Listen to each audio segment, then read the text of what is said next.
مجھے یہ پوچھنا تھا ڈاکٹر صاحب، کس عمر میں ایک لڑکا لڑکی ایک دوسرے کو دل دے بیٹھتے ہیں؟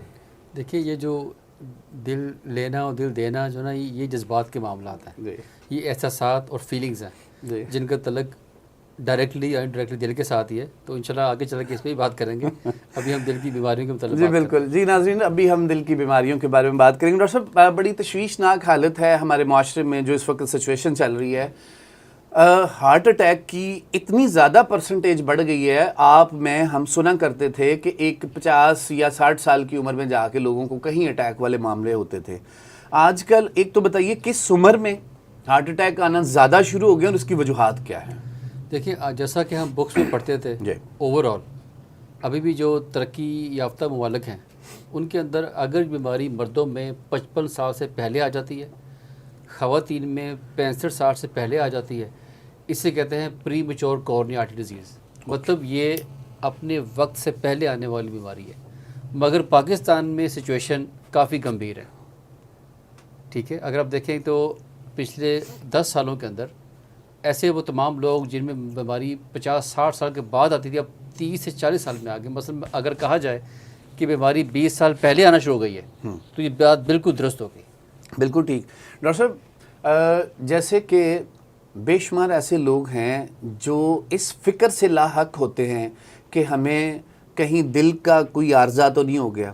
ایسے لوگوں کو آپ کیا کریں گے کہ آپ کیا ایڈوائز کریں گے کہ وہ کن چیزوں سے پرہیز کریں یا کون سی چیزیں استعمال کریں یا اپنا لائف سٹائل کیا رکھیں؟ اور اگر کوئی بہت سارے ایسے اویئرنس والے لوگ ہیں جو پڑھے لکھے لوگ ایجوکیٹڈ ہیں، ایون کہ آج کل تو ہر دوسرا بندہ ایجوکیٹڈ ہے، جو کہتے ہیں کہ جی ہمیں کوئی ایسے ٹیسٹ بھی بتائیں کہ ہم کون سے ایسے ٹیسٹ کرائیں جسے ہم پری ٹائم پتہ لگ جائے کہ ہم کس حالت میں ہیں.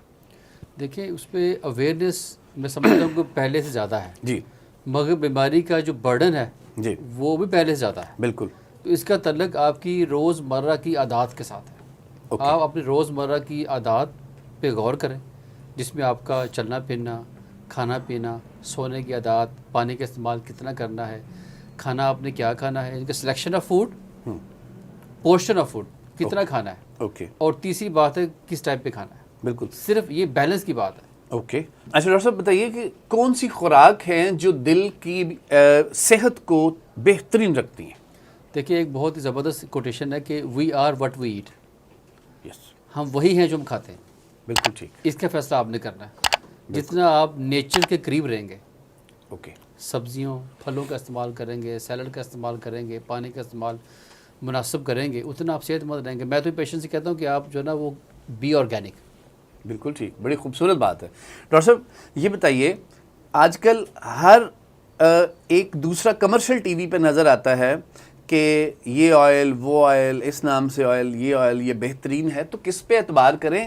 ڈاکٹر کیا کہتا ہے؟ دیکھیے اس پہ اومیگا 3 فیٹی ایسڈز والا ایسا آئل جس کے آپ اس کے کانٹینٹ انگریڈینٹس اویلیبل ہوتے ہیں آج کل، تو اومیگا 3 والا جو ہے نا سب سے بہترین ہے. اوکے. اب کمپنی کوئی بھی ہو سکتی ہے، اس کے مینوفیکچر کوئی بھی ہو سکتے ہیں، مگر آپ اس میں دیکھ لیا کہ جہاں بھی اومیگا 3 اویلیبل ہے وہ اب یوز کر رہے ہیں. یہ ایک ہیلدی آئل کی نشانی ہے.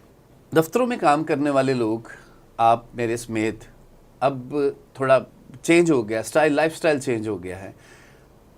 بہت سارے ایسے لوگ ہیں جو سارا دن بیٹھے رہتے ہیں اور ان کی وجہ سے ان کی توند بڑھ جاتی ہے. کیا اس پہ بھی کوئی دل کا اثر، کوئی دل کی بیماریوں میں کوئی یہ بھی شامل ہے؟ جیسا کہ میں نے آپ کو شروع میں بولا تھا کہ اس کا تعلق ڈائریکٹلی آپ کی روزمرہ کی عادات کے ساتھ ہے. یہ بھی ایک عادت ہے.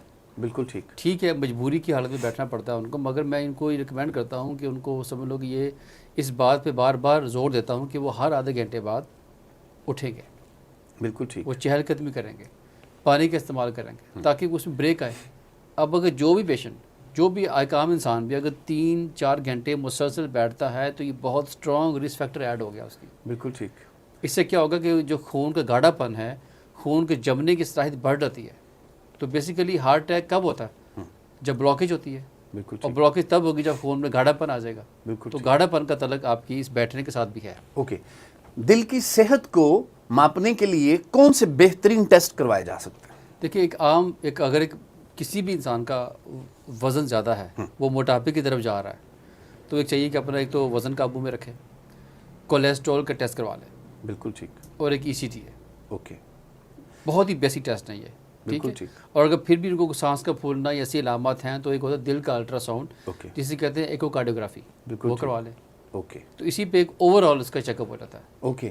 اچھا ڈاکٹر صاحب، دوسرا ایسی کون سی روٹین آپ ایڈوائز کرتے ہیں پیشنٹ کو کہ پیشنٹ اپنی مصروفیات کے ساتھ ساتھ اپنے دل کی صحت بھی ٹھیک رکھ سکے اور اپنی جو روٹین ہے وہ بھی اس کی ڈسٹرب نہ ہو؟